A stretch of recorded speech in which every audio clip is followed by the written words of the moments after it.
येत्या जिल्हा परिषद निवडणुकात पुणे जिल्ह्यात शिरूर तालुक्यात महाराष्ट्र नवनिर्माण सेनेनं स्वबळावर लढण्याचा निर्णय घेतला असून तालुक्यातील सर्वच गट आणि गणात उमेदवार देण्यात येणार आहे। जिल्हा परिषद आणि पंचायत समितीसाठी सर्वच पक्षांनी कंबर कसलात, त्यात महाराष्ट्र नवनिर्माण सेना देखील पाठीमागे नसून येणाऱ्या निवडणुकांची नांदी म्हणून शिरूर तालुका मनसे ही स्वबळावर लढण्यास सज्ज झाली आहे आणि शिरूर तालुक्यात सर्वच गण आणि गटामध्ये उमेदवार देण्याचा त्यांचा विचार आहे। यावेळी तरुणाई पूर्णतः पेटली असून मनसेची ताकद आजमावली जाणार आहे। पूर्वीच्या संघटनेत बदल करून नव्या मूर्त स्वरूपात तालुक्यातील पदाधिकाऱ्यांची बांधणी करून नव्या उमेदीच्या चेहऱ्यांना संधी देत जिल्हा परिषद आणि पंचायत समितीत मनसेचं स्थान निर्माण करण्याचा मानस आहे। मनसेच्या माध्यमातून नवीन व्यूहरचना आणि संघटन कौशल्यावर भर देऊन विकासाचा दृष्टिकोन आणि दूरदृष्टी ठेवत तालुक्यात मनसे आजमावली जाणार आहे। 80% स्थानिकांना रोजगार, परप्रांतीय विरोधी मोहीम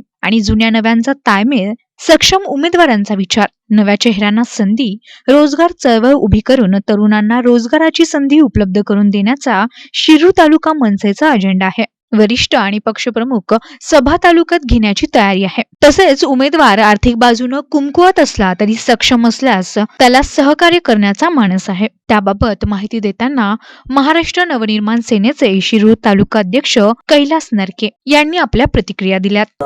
संपर्कामध्ये बऱ्याच पंचायत समिती गण आणि गटातील उमेदवार हे आमचे निश्चित झालेले आहेत आणि बरेच काही उमेदवार आमच्या संपर्कामध्ये असून या ठिकाणी येणाऱ्या निवडणुकांमध्ये प्रत्येक गटातील उमेदवाराची ताकद पाहून या ठिकाणी आम्ही प्रत्येक गण आणि गटामध्ये उमेदवार देण्याचा प्रयत्न करणार आहोत। त्याचप्रमाणे संपूर्ण एखादा उमेदवार जर आर्थिक परिस्थितीने कमकुवत असेल तर या ठिकाणी पक्ष या नात्याने पक्षप्रमुख माननीय राजसाहेब ठाकरे, त्याचप्रमाणे समीर भाऊ थिगळे यांच्या मार्गदर्शनाखाली संपूर्ण प्रकारची ताकद या ठिकाणी आम्ही उमेदवाराला देणार आहोत। त्याचप्रमाणे सर्वच्या सर्व जागा या ठिकाणी निवडून येतील या प्रकारची ताकद आणि माननीय राजसाहेबांची एक या ठिकाणी तालुक्यामध्ये सभा घेण्याचा प्रयत्न आम्ही या ठिकाणी करणार आहोत आणि आमच्या तालुक्यातील सणसवाडी असेल, रांजणगाव MIDC असेल या ठिकाणी बहुतांश या ठिकाणी